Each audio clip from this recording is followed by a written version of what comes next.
morning in Sprunky when Sky wandered through the meadows, humming a soft tune to himself.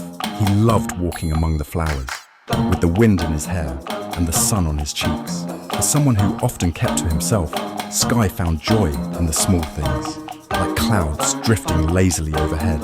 But this peaceful day took a sharp turn. From the nearby hill, Sky heard a cry. It was soft, high-pitched, and full of fear. Sprinting toward the sound, he came upon a heartbreaking scene. A small Yarnaby cub being cornered and harassed by a group of larger kids. Without hesitation, Sky dashed forward. "Leave them alone," he shouted, stepping between the bullies and the tiny cub. The group hesitated, but then one growled, "This isn't your business, Sky." Sky didn't budge. His calm expression turned serious, and something in his gaze told them he wouldn't back down. The kids eventually ran off, muttering under their breath. The Yarnaby cub sniffled, looking up at Sky with teary eyes. "Thank you."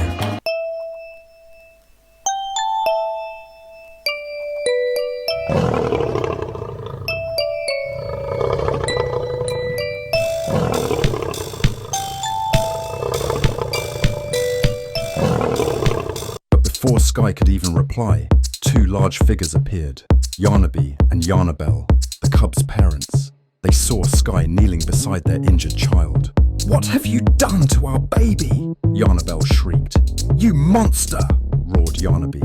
Sky's eyes widened. "Wait, no, I was..." But his words were drowned beneath their fury. Yarnaby lunged, striking Sky across the face, while Yarnabel blasted him with a surge of string magic. The force knocked Sky into a tree. He collapsed, groaning in pain, unable to defend himself. The parents scooped up their child and left Sky broken and alone. As he lay there under the fading sun, Sky coughed weakly. He was bleeding, bruised, and his heart ached even more than his body. Yet he managed a faint smile. "At least, I saved them." High above, the clouds had watched everything. Moved by Sky's bravery and compassion, they drifted lower, surrounding him with gentle swirls of vapor. They murmured among themselves, and with a shared understanding, they began to glow. Soft tendrils of cloud wrapped around Sky's wounds, fusing with his body. He glowed faintly as the clouds infused him with their essence.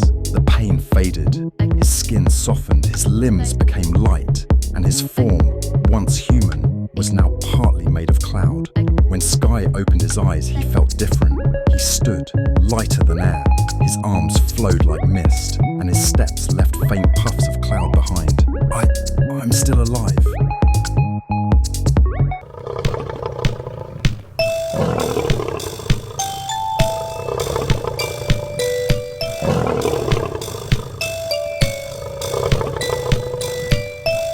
From that moment on, he took a new name, Cloud Boy. Days later, Cloud Boy returned to the village. He wore a cloak made from threads of mist, and though his heart was full of hope, the villagers stared in confusion and fear. Yarnaby and Yarnabel were the first to see him. "It's that freak again," Yarnabel shouted. "Back to harm our child. Get away from us." Cloud Boy tried to speak. "Please, I'm not your enemy. I only..." But they attacked once again.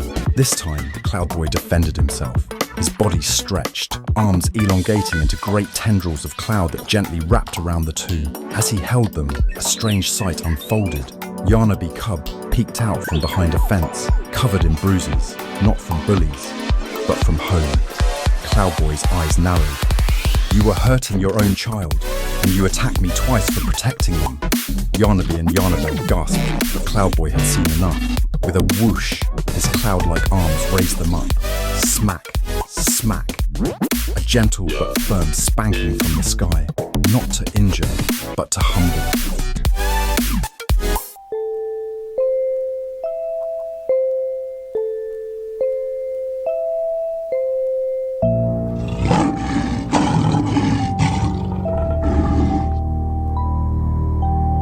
The villagers watched in stunned silence.